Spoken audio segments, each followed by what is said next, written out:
Hey guys, নতুন কিছু প্রচেষ্টা নিয়ে চলে এলাম আবার সব কিছু ঘুরে দেখাবে ছোট্ট এই ব্লগার। তো সকলে কেমন আছেন? আশা করি সকলেই ভালো আছেন। অনেকদিন পর ভিডিও আসছে, তো তোমরা বুঝতে পারছো। কেননা ভিডিও করব না বলে প্ল্যান করেছিলাম যে আর ভিডিও বানাবো না, কিন্তু বাজারে গিয়েছিলাম। বাজারে এক ভাই আমাকে দেখে বললো যে দাদা তোমার ভিডিও কেন আসছে না, তো তোমার অপেক্ষায় আছি। তো বিশেষ করে সেই ভাইটার আমি নামটা ঠিক জানি না, কিন্তু ভাই বলছি তোমার জন্যই ভিডিওটা আসছে।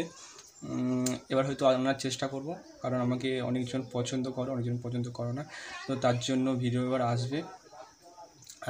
এরকম কেউ কমেন্ট করবে, কেউ জিজ্ঞাসা করবে, কেউ বলবে যে ভিডিও কেন আসছে না, তবে তো আমার ইন্টারেস্ট আরও বাড়বে। তোমরা যে কমেন্ট করছো না, কিছু করছো না, তাই জন্য আমি ভিডিও আর করতে ভালো লাগছে না, বেশি শেয়ারও আসছে না। তাই এই গরমে বেকার কষ্ট করে আমার আর কোনো দিতে হবে। তো দেখো এত গরম পড়েছে, ঘামতে চলে মুখ হাত চকচক করছে। তো তোমাদের ওখানটায় কেমন গরম সেটা জানাবে। আর আজকে কী কারণে আমি ভিডিওটা নিয়ে এলাম, তো সেটাই আমি দেখাবো। চলো এখন চলো গিয়ে দেখাচ্ছি। দেখতে পাচ্ছ এই বাড়িটা কদিন আগে কাজ হচ্ছিল, তোমাদের বাড়ির ছাদ পড়ছিল, তো ছাদ পুরো কমপ্লিট হয়ে গেছে।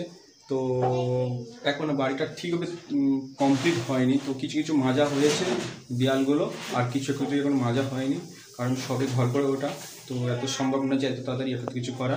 আর যেসব করতে হবে কনসেন্ট ওয়ারিং, তো সেইগুলো এখন হয়নি। এখন পাইপ ফেলানো আছে, তারটার এখন আনতে গেলে প্রচুর খরচা আছে, তো একটা ধাপে ধাপে হবে। তো সব কিছু আমি দেখাবো। আর যেটা বলি, এখন এই ওয়ারিংয়ের কাজ হয়নি বলে তাই জন্য ওই ছোটোখাটো ইলেকট্রিক তার লাগিয়ে, মানে বাড়িতে এত গরম, তো তাই জন্য একটা করে ফ্যান লাগানো হয়েছে, যাতে এই গরম থেকে বাঁচা যায়। আর বাড়ি এই একটা করেই ফ্যান আছে, কিন্তু বাড়িতে কোনো লাইট নেই। তো অন্ধকারে এখন আছি। অন্ধকার বলতে গেলে দাবার প্রস্থানে একটা করে লাইট আছে, দাবার প্রস্থানে একটা লাইট রাখা হয়েছে, কারণ না এই বাড়িটুকু যে খাওয়া দাওয়া করবো সেইটুকু শুধু, যাতে খাওয়া দাওয়াটা করতে পারি ভালো রাত্রেবেলা, তো তাই জন্য একটা করে লাইট লাগানো হয়েছে। তো বেশি তারটা দিয়ে ইয়ে করিনি, ইলেকট্রিকের বুঝতে পারছো যে কোথায় কী হয়ে যাবে, তাই জন্য কিছু করিনি। আর চলো, তো এই চারটে রুম, সামনে যে মাটির ঘর ছিল সেগুলো ভেঙে দুটো রুম করা হয়েছে। এখন ওখানে একটা, এই রুমে এখন আপাতত একটা ঠাকুর রাখার জন্য ঠাকুর রাখা হচ্ছে। এটা আপাতত এখন সব কিছু হচ্ছে, এখন নিচে মেঝেও হয়নি, তো সব হবে। দেখো ঠাকুরটা, লক্ষ্মীটা কেমন বলো, কত সুন্দর মুখটা শুধু একবার দেখে নাও।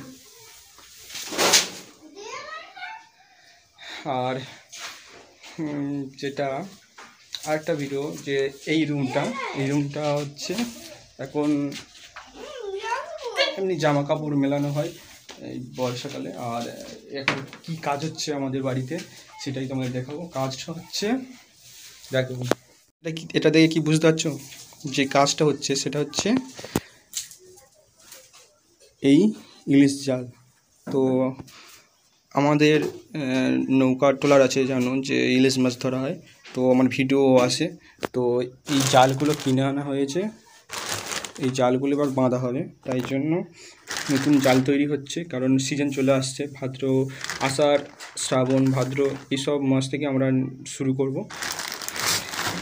এটা নেটওয়ার্কের জাল, তো ভালো, এই জালটা ভালো, তো তাই জন্য এই জালটা কিনে আনা হয়েছে। আমাদের যেসব জাল আনছে, মানে 65-70-এর জাল নিয়ে আসা হচ্ছে।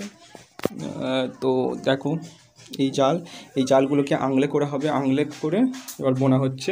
কিছু কিছু আংলে আমরা করেছি, আজই এখন করা হয়নি, বাবা একটু কেটে কাজে গেছে, তাই জন্য কিছু কিছু আংলে করে জালগুলো এই বস্তার মধ্যে আছে। আর কীভাবে আংলে করতে হয় বা কীভাবে জালগুলো গোছানো হয় সেইগুলো তোমাদেরকে দেখাবো। আর আরও প্রচুর কাজ আছে, আমাদের ট্রলারের কাজ হবে, ট্রলার সারানো হবে, তো সেইগুলো ভিডিও আসবে। তো দেখো সামনে আসছে বর্ষা, তাই জন্য বর্ষার জন্য প্রস্তুতি কাজ চলছে, জ্বালনগুলো গোছানো চলছে। তো জ্বালন গুছিয়ে রাখার জায়গা তো নেই, তো তাই জন্য ছাদে রাখতে হবে। আমরা ভিডিওতে বলেছি যে আমাদের বেশি জায়গা নেই, তো সব কিছু যা করতে হবে এই ছাদের উপরে, তাই জন্য বর্ষার জন্য এই জ্বালনগুলো গুছিয়ে রাখা হচ্ছে। তো চলো ছাদে কতটা জ্বালন গোছানো হয়েছে সেটাই গিয়ে দেখানো হয়। এই জ্বালন এখন এখানে আপাতত রাখা হয়েছে, আর এইগুলোকে গোছানো হবে।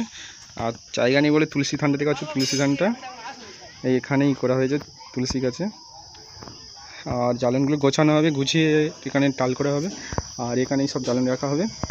আর যেখানে আমাদের রান্না হয় সেটা দেখো, এই ছাদের উপরে ছোট্ট একটা উনুন, এই উনুনে রান্না হয়। আর যখন বৃষ্টি টিষ্টি হয় ঘরের ভিতরে গ্যাসে। এই করে জীবন চলছে, সব কিছু কেনার উপর নির্ভর করে চলছে। ও মা, এই আগুন ধরে আছে, জল দিয়ে আগুন নেই। ছাদের উপরে প্রচুর গরম, প্রচুর তাপমাত্রা। তো ঠিক আছে, সকলে ভালো থেকো, সুস্থ থেকো। পরবর্তী আরও ভিডিও আসবে, তার জন্য চ্যানেলটাকে সাবস্ক্রাইব করে রেখো। আর লাইক দিয়ে কমেন্টে জানান যে কেমন হয়েছে ভিডিওটা। তো চলো।